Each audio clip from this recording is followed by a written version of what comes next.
Hi friends, முன்னாடியே சொன்ன மாதிரி சாய்க்கு கொஞ்சம் ஹீமோகுளோபின்லாம் இன்க்ரீஸ் பண்ணணுன்றனால இன்றைக்கி பார்த்திங்கன்னா கருப்பு கல்லையும் வெள்ளைக்கல்லையும் கொஞ்சம் ஊற வச்சு அதை பாயில் பண்ணி அப்படியே கொடுத்தாலும் சாப்பிட்ருவான்.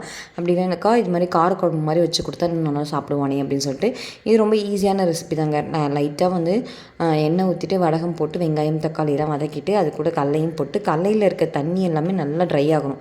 ஆகிட்ட பிறகு புளி தண்ணி ஊற்றிட்டு தேவையான குழம்பு மிளகாத்தூள் போட்டு நல்லா கொதி வந்து இறக்கிட வேண்டாம். இது நல்லா டேஸ்ட்டாகவும் இருக்கும். அந்த கடலை சாப்பிடும்போது அந்த புளிப்பு காரம் அது ஒரு மாதிரி ஒரு டேஸ்ட்டாக இருக்கும். லைட்டாக நீங்கள் வெல்லம் போட்டிங்கன்னா இன்னுமே நல்லா டேஸ்ட் நல்லா நமக்கு என்ஹான்ஸ் பண்ணி கொடுக்குமே.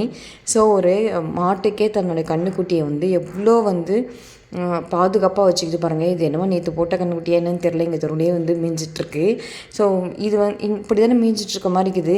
கன்றுக்குட்டி எங்கேயா போயிடுச்சு அப்படின்னாக்கா கன்றுக்குட்டி அம்மானு ஒரு குரல் கொடுத்தா போடும், மாடு அப்படியே துள்ளி குதிச்சுட்டு ஓடுதுங்க. ஸோ பாருங்கள், ஒரு அம்மாவுடைய உணர்வுன்றது 5 அறிவு படைத்த மிருகங்கள், அது ஓர் உயிர் படைத்த மிருகத்துலேருந்தே ஸோ அம்மாவுடைய பாசம் எப்படி இருக்குதுன்னு பாருங்கள். எத்தனை நாள் வீடியோ போடாத காரணம் என்னென்னா என்னுடைய வண்டிக்கு ரொம்ப ரொம்ப உடம்பு சரியாமல் இருக்குது. நானும் எத்தனையோ டாக்டர்ஸ் மாற்றி மாற்றி மாற்றி காமிச்சு பார்த்துட்டேன், ஒன்றுமே ஒர்க் அவுட் ஆகலை. கடைசியாக ஒரு மெக்கானிக்கை நம்பி எத்தனை வண்டியை விட்டேன். ஸோ நல்லபடியாக அதை ரிப்பேர் பண்ணி கொடுத்துட்டாங்க. ஆஸ்யூஷுவலாக இன்றைக்கி வெள்ளிக்கிழமை, அதனால் வியாழக்கிழமைக்கே விளக்கத்தெல்லாம் கழுவி வச்சாச்சு. பாருங்கள், வெள்ளிக்கிழமையே ஆச்சா, அதுக்கப்புறம் சனிக்கிழமை கிருத்திகை, ஞாயிற்றுக்கிழமை அன்றைக்கி அமாவாசை. நல்ல வேலை, அமாவாசை முன்னாடி கிருத்திகை பின்னாடி இருந்துச்சுனாக்கா ஒன்றுமே பண்ணியிருக்க முடியாது. ஸோ நீங்களாம் எப்போ சாமி ஜாம் கழுவிங்கிறத கமெண்ட் செக்ஷனில் கமெண்ட் பண்ணுங்கள். Bye, take care and thanks for வாட்சிங்.